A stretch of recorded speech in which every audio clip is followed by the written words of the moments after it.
Um, just want to give you a brief update on what's going on with me, with the ministry, and what things I'm doing.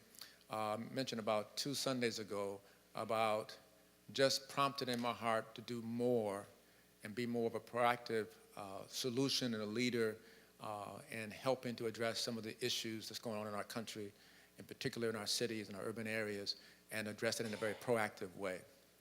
And that I would pray about and seek God and just not rush. You know, we do ministry already in the urban areas already, but we want to do more. And my heart is really challenged to be a part of a solution and do it more collaboratively, not just our ministry by itself.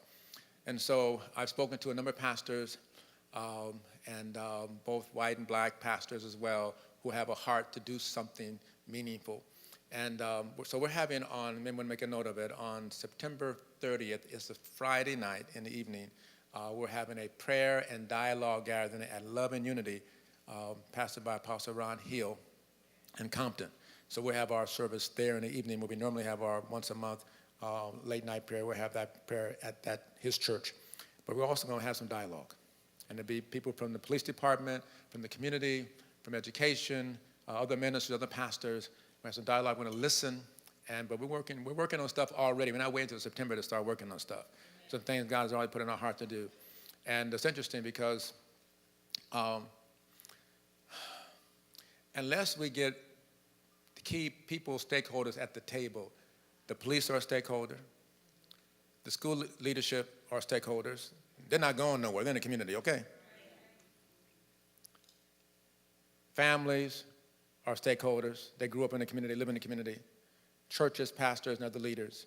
And so I'm going to let you know that we're working, making good progress. And one of the areas is the area of housing, in particular for young adults.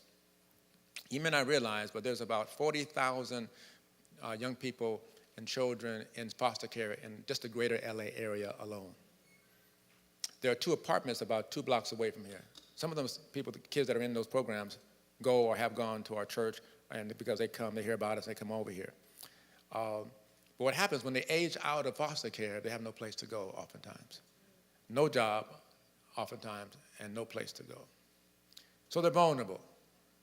So here they are, getting exposed to God, excited, and there's some real needs.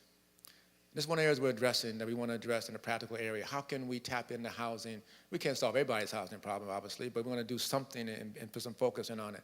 I know many people, just in our church alone, but even outside our church, that own property, got rental income, rental properties. Why not one of your apartments be available for more affordable income? That's your give back. You just decide what it would be. And we help put together an organization to help manage it. And the young people that are in the program, they're growing in God. They're involved in the church. They're getting an education. Are you following me? Improving their lives. Not just left out there because whatever reason they're in foster care system most of their life, and it causes just challenges in their life. We have many young people in our church that have gone through or have gone through the system, and it's challenging. And see, one of the challenges, what we see in our communities and in the cities, some of our young people are upset and angry because they think the church doesn't care. I'll say it again. They think the church does not care. Why? They ain't hearing from us. And so I refuse to not be heard from. But I want to make sure it's clear. So I'm doing some things. I'm meeting with different key people. Also, one of our brothers who has spent many years in our church, he's a retired police officer with LAPD. He'll be working with me. We're always planning to make some meetings with the police chief here in Whittier and also at LA. But there's some other things going on, some meetings we're getting involved in. Not just to meet, but to look at what can we bring to the table to bring solutions and work together. Say work together. Work together. Otherwise, we watch TV. We're so distant from it through TV. And we feel bad, we get angry, and nothing happens. That is not good. It's not good. And our young people drift because of it, because we have no real solution, nothing practical that they can be a part of. Say be a part of. So that's what I'm ministering to you, what I'm doing. And also, most recently, about 2 weeks ago, I was invited to a special meeting by the president of Biola University and Azusa Pacific that Christian colleges and universities are being challenged right now because by the state of California, it's called SB 1146. a Senate bill, SB 1146. And basically is designed to take away religious freedom, as these Christian colleges operate for many, many years. And so now they want to take away or dictate or put limitations. And in fact, if you exercise some of your religious rights that you have based on the Bible, then we can come in and sue you. And a natural, who can fight the government, if you would. And that's not good. And so I just found out about it a couple of weeks ago, but there's really a strong mobilization about it.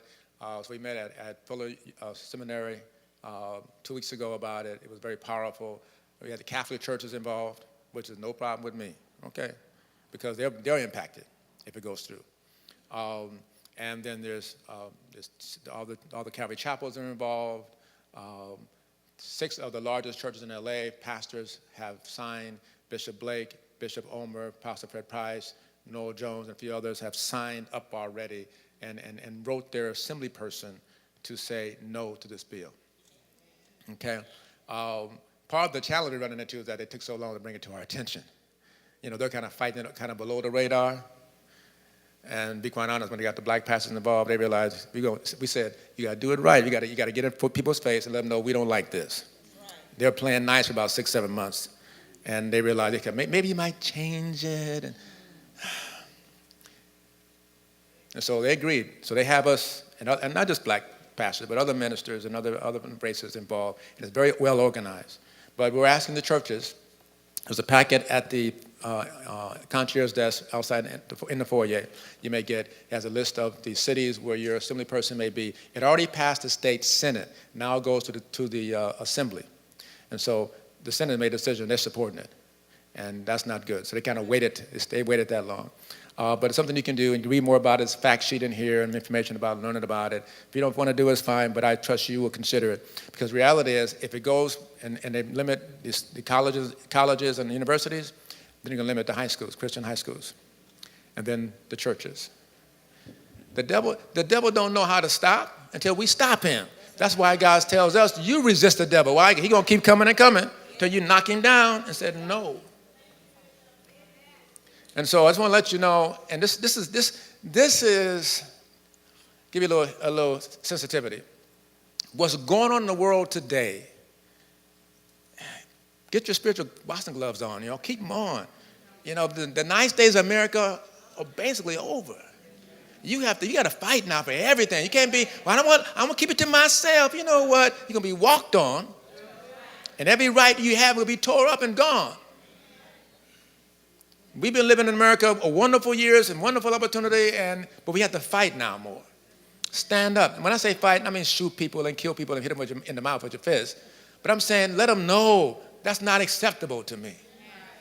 And by the way, I say in the first service, because I challenge them, because one of the issues they're addressing at the university, the presidents were saying that it would impact the minority students the most who have lower income to go to their colleges and getting Cal grants. That's one of the issues at stake. And so they talked and so forth. And then they said, we're raising $1 million. We're putting $1 million to hire this big time, which is good, PR firm to represent us to put together our strategy and all that. And so at the end, I said, well, it's wonderful. I said, I'm all in. But after we defeat this, raise another $1 million to provide scholarship for these minority students to go to your colleges. And the reason why I said that, and I said it in a meeting, because I know many of the Bible students go to our church, and many of them need more financial resources, and that's the challenge. The Christian colleges are good, but they're expensive, and they don't provide adequate financial help. And so if you can raise money to keep your status, raise money to provide some scholarships. Are you following me? So I told them I'm going to keep them accountable. I'll revisit that. This is what Pastor Ed is about. When you read the Bible about how God, I heard the cry of my people, and I sent Moses to go deliver them out of bondage. God always uses people to deal with its justice issues. When God spoke about Abraham, he said, I know Abraham. He will command his children after him that they'll do righteousness and do justice. Say, do justice. Yes. It's in your Bible in Genesis. God wants us to do justice. Stand up for people, help people, don't run over people, and don't say, it's too bad for you. God expects us. God has a heart for the poor, by the way. Just want to share with you. Just want to share with you. So we want everybody to be involved at some level because this stuff is not going away on its own. We have to be seek God for a practical solution. Amen? Let's give you a little update. And keep praying for me too. Keep praying for me.